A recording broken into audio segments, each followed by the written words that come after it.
Assalamualaikum warahmatullahi wabarakatuh.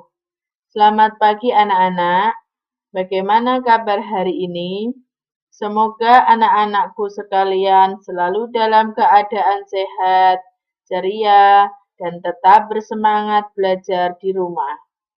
Anak-anakku kelas 5, hari ini kita akan belajar tema 5, subtema 1, pembelajaran 5, yaitu tentang komponen ekosistem. Adapun tujuan pembelajaran kita hari ini adalah 1. Setelah membaca dan mencermati teks non-fiksi, siswa mampu menemukan gagasan pokok dalam bacaan dengan benar. 2. Setelah menganalisis teks bacaan, siswa mampu menulis peta pikiran terkait dengan bacaan dengan benar. 3. Setelah membaca teks materi daur hidup hewan, siswa mampu menuliskan penjelasan daur hidup hewan dengan benar. 4. Setelah melakukan pengamatan dan pengumpulan informasi, siswa mampu membuat peta konsep tentang daur hidup hewan dengan benar. Namun anak-anak, sebelum belajar, tidak bosan-bosannya ibu guru selalu mengingatkan kalian agar selalu mematuhi protokol kesehatan. Di antaranya, gunakan masker, selalu cuci tangan, jaga jarak, makan makanan bergizi, olahraga teratur, dan istirahat yang cukup. Selanjutnya anak-anak, seperti biasa, mari kita awali kegiatan pembelajaran ini dengan berdoa terlebih dahulu. Semoga selama kita belajar selalu diberi kemudahan, kelancaran, pemahaman yang baik, dan ilmu yang kita dapatkan nanti bermanfaat. Berdoa dipersilahkan. Berdoa selesai. Langsung saja ke pembelajaran 5. Pada pembelajaran kali ini, kita akan membahas tentang peta pikiran berdasarkan isi bacaan, daur hidup hewan, dan menentukan lagu mayor. Peta pikiran berdasarkan isi bacaan. Gagasan pokok dan informasi penting yang telah ditemukan dapat kita gunakan untuk membuat peta pikiran. Peta pikiran adalah garis besar isi bacaan atau informasi-informasi penting yang terdapat dalam bacaan. Informasi penting dalam bacaan berkaitan dengan unsur apa, siapa, kapan, di mana, mengapa, dan bagaimana. Untuk membuat peta pikiran suatu bacaan, sebaiknya kita mencermati langkah-langkah berikut. 1. Tentukan gagasan pokok tiap paragraf dalam bacaan. 2. Tuliskan informasi-informasi penting dari setiap gagasan pokok paragraf dalam bentuk diagram. 3. Jika cabang informasi memiliki informasi lain yang berkaitan, tambahkan cabang lain. 4. Pada saat membuat peta pikiran, tambahkan gambar untuk memperjelas gagasan pokok atau informasi yang dianggap penting. Fase metamorfosis. Metamorfosis merupakan proses perkembangan secara biologis yang dialami makhluk hidup. Proses ini ditandai dengan perubahan fisik, bentuk struktur tubuh, fisiologis, dan anatomi. Tiap makhluk hidup mempunyai fase metamorfosis yang berbeda-beda. Umumnya ada 4 fase metamorfosis, yaitu telur, larva, pupa, dan nimfa. Telur merupakan fase awal dalam metamorfosis. Telur mempunyai bentuk bulat utuh. Di dalamnya terdapat benda berupa cairan yang merupakan calon individu. Cairan tersebut dilindungi dengan cangkang keras. Larva merupakan makhluk hidup yang baru menetas dari telur. Fase ini sering terjadi pada makhluk hidup jenis moluska atau hewan lunak, amfibi, dan serangga. Larva mempunyai anatomi yang belum lengkap dengan struktur tubuh yang sangat sederhana. Larva memiliki perbedaan bentuk ketika dewasa. Pupa atau kepompong merupakan fase transisi. Pada fase ini, hewan akan mendapatkan bentuk tubuh sempurna. Hewan akan mengalami fase tidur dalam kurun waktu yang cukup lama di dalam kokon. Kokon adalah pelindung kepompong atau rangka luar yang sangat keras. Dalam masa tidur tersebut, kepompong akan aktif melakukan metabolisme untuk membentuk organ-organ dan bentuk hewan dewasanya. Nimfa merupakan makhluk hidup dengan bentuk sempurna atau menyerupai ketika sudah berbentuk dewasa. Ukuran nimfa lebih kecil daripada ukuran makhluk hidup itu ketika dewasa. Pada fase ini, organ dalam tubuh juga berukuran kecil. Dari bacaan metamorfosis, kita dapat menemukan gagasan pokok dalam setiap paragraf. Perhatikan, paragraf 1. Pengertian dan macam-macam fase metamorfosis. Paragraf kedua, pengertian metamorfosis pada fase telur. Paragraf 3, pengertian metamorfosis pada fase larva. 4. Pengertian metamorfosis pada fase pupa. Paragraf kelima, pengertian metamorfosis pada fase nimfa. Pada bacaan fase metamorfosis, kita dapat menemukan informasi penting dalam setiap paragraf pada bacaan tersebut. Paragraf pertama, informasi pentingnya adalah metamorfosis adalah proses perkembangan biologi makhluk hidup ditandai dengan perubahan fisik, fisiologis, dan anatomi tubuh yang umumnya terjadi dalam 4 fase berbeda.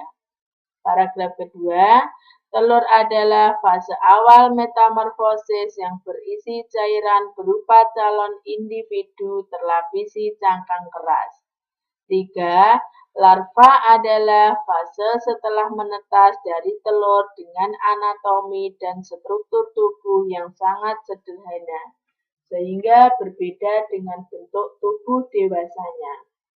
4. Pupa adalah fase transisi saat berada di dalam kokon dengan kondisi tidur dalam waktu lama. Tetapi sel tubuh aktif bermetabolisme membentuk organ dan anatomi hewan dewasanya. Paragraf kelima, fase nimfa adalah makhluk hidup dengan bentuk menyerupai bentuk dewasa, tetapi berukuran lebih kecil dan organ yang belum berfungsi secara sempurna.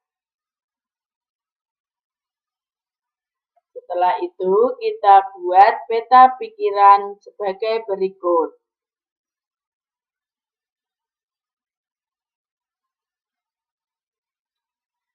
Daur hidup pada hewan. Daur hidup adalah proses perubahan bentuk yang alami makhluk hidup sepanjang hidupnya. Daur hidup hewan dibedakan menjadi 2. Daur hidup hewan tanpa metamorfosis dan daur hidup hewan metamorfosis. Daur hidup hewan tanpa metamorfosis contohnya adalah ayam, kucing, sapi, dan lain sebagainya. Daur hidup hewan metamorfosis dibedakan menjadi 2. yaitu metamorfosis sempurna dan metamorfosis tidak sempurna. Metamorfosis sempurna contohnya kupu-kupu, katak, nyamuk, dan lalat. Contoh metamorfosis tidak sempurna yaitu belalang dan jangkrik. Daur hidup hewan tanpa metamorfosis. Hewan yang melalui daur hidup tanpa metamorfosis tidak mengalami perubahan bentuk tubuh sepanjang hidupnya. Bentuk tubuh hewan sejak lahir sampai dewasa tetap sama. Hewan hanya mengalami perubahan ukuran tubuh dari kecil menjadi besar. Contohnya daur hidup ayam dan daur hidup kucing. Sejak kecil hingga dewasa, anak ayam mempunyai bentuk tubuh yang sama dengan induknya. Daur hidup ayam berurutan adalah sebagai berikut. Telur, ayam menetas, anak ayam, ayam muda, dan ayam dewasa. Demikian juga dengan kucing.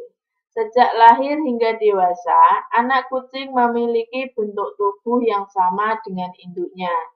Daur hidup kucing secara berurutan meliputi anak kucing muda, anak kucing dewasa. Daur hidup hewan dengan metamorfosis. Hewan yang mengalami daur hidup dengan metamorfosis akan mengalami perubahan bentuk tubuh sepanjang hidupnya. Berdasarkan perubahan bentuk tubuhnya, metamorfosis dibedakan menjadi dua. Metamorfosis sempurna, metamorfosis tidak sempurna. A. Metamorfosis sempurna adalah proses perubahan bentuk tubuh yang melewati 4 tahapan, yaitu telur, ulat atau larva, imago, dewasa. Bentuk tubuh hewan sangat berbeda di setiap tahap hidupnya. Saat menetas, hewan ini mempunyai bentuk tubuh yang sangat berbeda jauh dengan induknya. Contoh hewan yang mengalami metamorfosis sempurna yaitu kupu-kupu. Perhatikan daur hidup kupu-kupu berikut ini. Dari telur berubah menjadi ulat. Ulat berubah menjadi kepompong. Kepompong menjadi kupu-kupu. Daur hidup katak. Telur menetas menjadi berudu. Berudu berubah menjadi berudu berkaki dua. Berudu berkaki dua berubah menjadi berudu berkaki empat. Berudu berkaki empat berubah menjadi katak muda. Katak muda berubah menjadi katak dewasa. Daur hidup nyamuk. Telur berubah menjadi larva. Larva berubah menjadi pupa dan pupa berubah menjadi nyamuk. Metamorfosis lalat. Telur menetas menjadi belatung. Belatung berubah menjadi pupa. Pupa berubah menjadi lalat. B. Metamorfosis tidak sempurna adalah proses perubahan bentuk tubuh yang melewati 3 tahapan, yaitu telur, nimfa, dan imago atau dewasa. Pada tahap ini, hewan tidak mengalami tahap pupa atau kepompong. Sejak menetas, bentuk tubuhnya mirip dengan induknya. Namun, ada bagian tubuhnya yang belum terbentuk, misalnya sayap. Contoh hewan yang mengalami metamorfosis tidak sempurna yaitu belalang dan jangkrik. Menentukan lagu mayor. Lagu mayor menggunakan tangga nada mayor. Cara menentukan lagu mayor adalah dengan mengetahui ciri-ciri lagu mayor. Berikut ciri-ciri lagu mayor. 1. Jika dinyanyikan lagu bersemangat, riang, dan gembira. 2. Melodi lagu biasanya diawali dengan nada do, namun tidak menutup kemungkinan diawali dengan nada mi dan sol.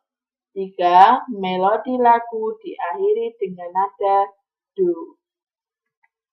Sekian pembelajaran hari ini anak-anak. Semoga apa yang disampaikan Bu Guru bermanfaat untuk kalian. Terima kasih, tetap sehat, tetap semangat, dan tetap jaga kebersihan. Wassalamualaikum warahmatullahi wabarakatuh.